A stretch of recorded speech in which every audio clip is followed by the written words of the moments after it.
Сәлем достар, менің арнама қош келдіңіздер. Бүгін сіздермен асқабақ қосылған өте дәмді пирог дайындайтын боламыз.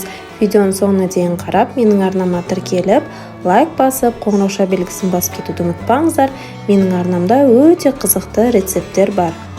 Ең алдымен ыдысқа бір жұмыртқаны саламыз, қантты саламыз, екеуіні жақсылап венчикпен араластырып аламыз.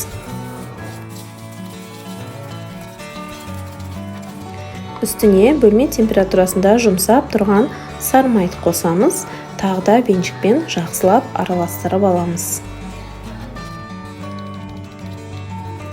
Ұнды електен өткізіп саламыз.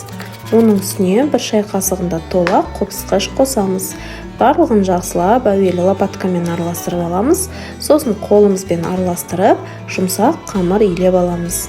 Қамырымыз өте жұмсақ, қолға жабыспайтын қамыр болады.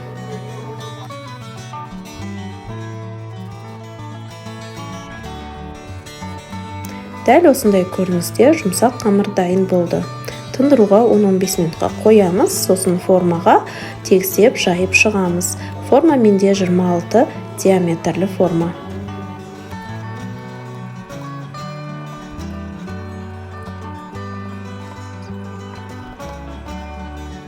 Шанышқымен тесіп шығамыз. Енді салмасын дайындайтын боламыз. Ең алдымен асқабақты суда қайнатып, жұмсақ етіп пісіріп аламыз. Оның үстіне қантты қосамыз. Жұмыртқаны 33%-тегі клейкейді, не болмаса сметана қоссаңыздар болады. Үстіне бір ас қасығында крахмал, аздап корица қосып, блендермен жақсылап араластырып аламыз. Бір келкі масса дайын болу керек бізде. Дайын салмамызды жайып алған қамырдың үстіне саламыз. Барлық жерін тегістейміз. Форманың шетінде шығып тұрған қамырларды дәл видеодағыдай тегістеп шығамыз. 180 градуста қызып тұрған пеште 30 минут уақытта пісіріп аламыз.